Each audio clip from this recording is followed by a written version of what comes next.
Somewhere between the sky above and the primordial mud below, there is a place many of us call home,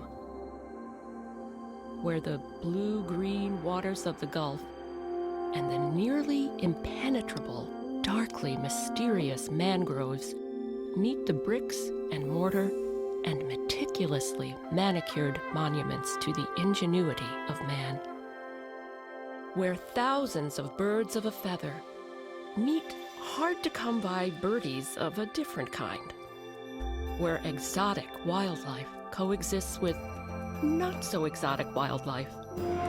This is a place where the environment lives in near-perfect harmony with development.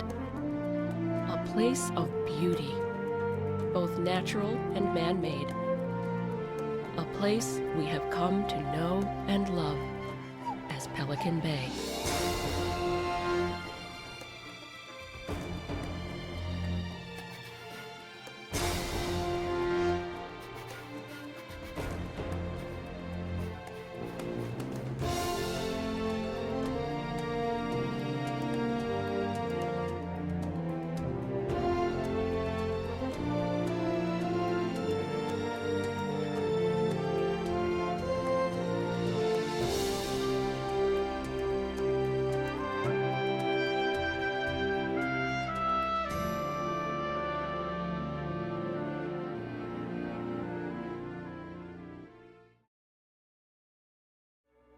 Now try to lose that.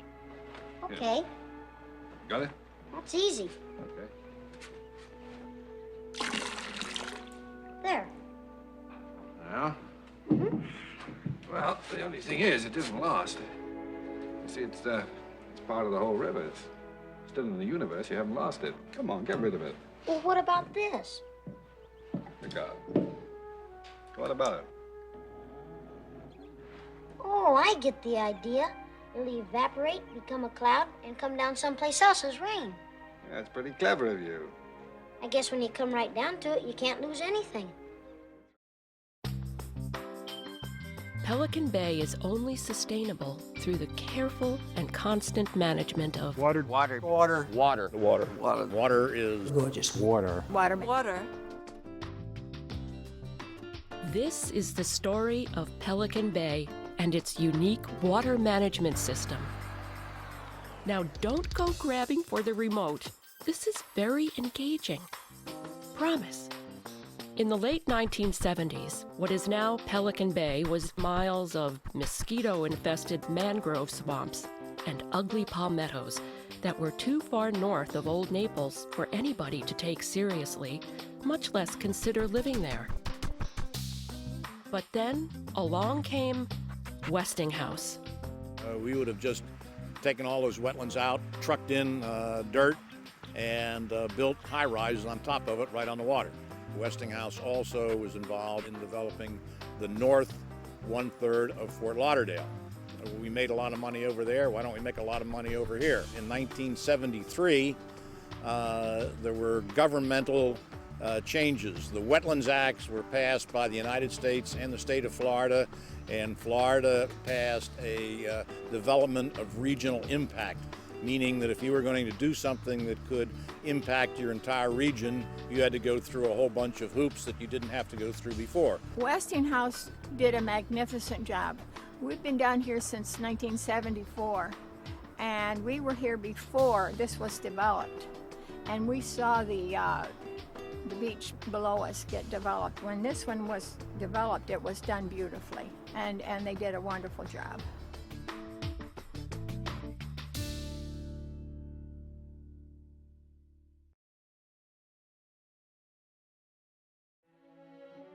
The genius of Westinghouse was not to cut and run, but not to cut at all. They decided not to pave paradise and put up a parking lot. Instead, they called in the experts. John Simons was an internationally known land planner, and he came and helped us conceive the development of Pelican Bay. And he also helped us consider the sequence. We weren't going to start a little bit everywhere. We're going to start at the southern end and slowly work towards the north.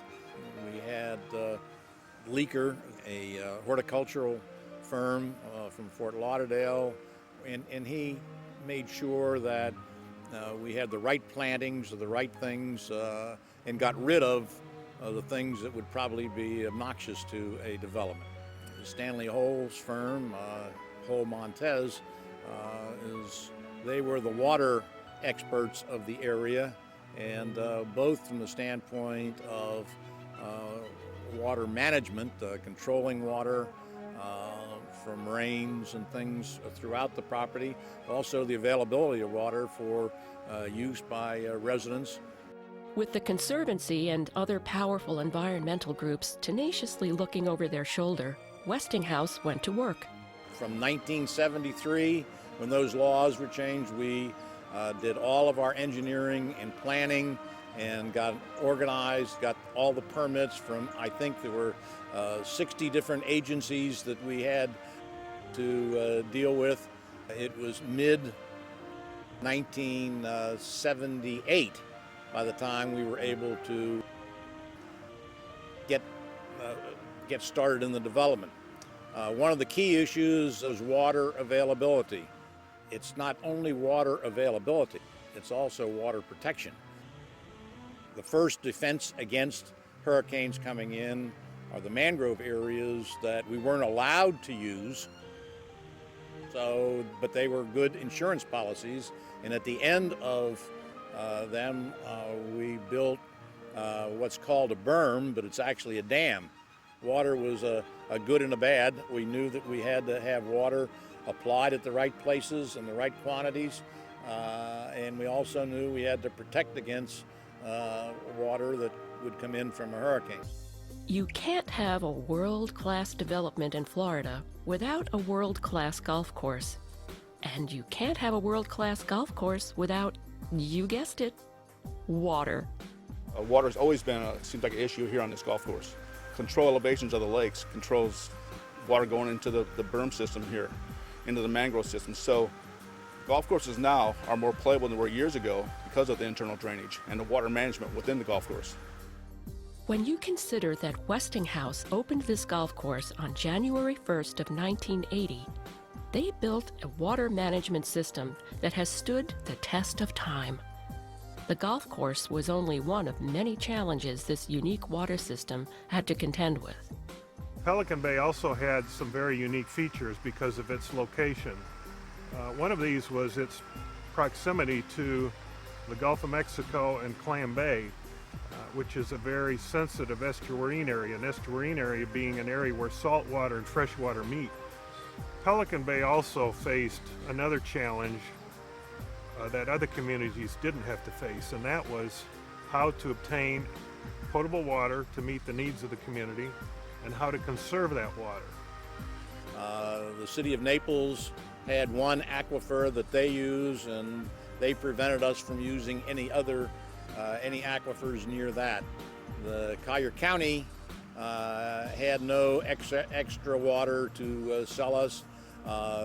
South Florida Water Management District wouldn't allow us to build wells here, so we ended up going some 10 miles east down Immokalee Road, where we put in some wells. We put pumps in, put in water transmission lines, sent the water from those wells to a 3 million gallon place that we have to store water, and we also put up a water treatment plant to be able to take that water and purify it so that it was drinkable. This meant that there would be no withdrawal of natural groundwater or surface water from Pelican Bay. That was one conservation effort. The second was, in order to provide irrigation water for the community as well as the golf course, Pelican Bay constructed a dual water distribution system. The first system provided potable water to residents and other users of potable water. The second system delivered treated wastewater effluent. So all the wastewater that was generated from the community was treated on an on-site wastewater treatment plant to a high level of treatment, then put into the distribution system, and this is what irrigates the lawns of people and the golf courses and other areas that require irrigation. So it's a great conservation feat that Pelican Bay achieved in this.